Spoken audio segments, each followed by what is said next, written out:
So ayun guys, good morning, good morning. Monday na naman, busy na naman. Ito nga pala yung mga papasa ni Kyrie sa school. Tawa-tawa, oregano, tapos meron aloe vera.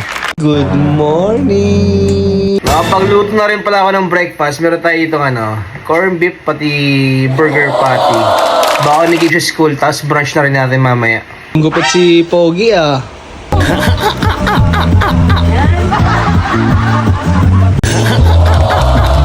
Yeah! Oy, wake up na!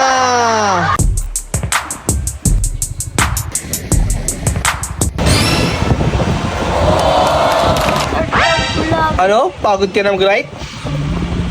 Tapusin mo na yan, bilis! Napagod siya, umiyak kayo. Pasok na kami. Oh, bango, tapos na siya oh!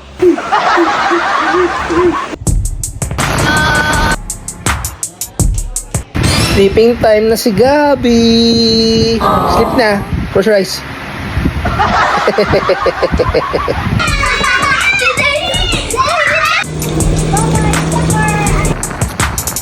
Ay mo dito, boba, no?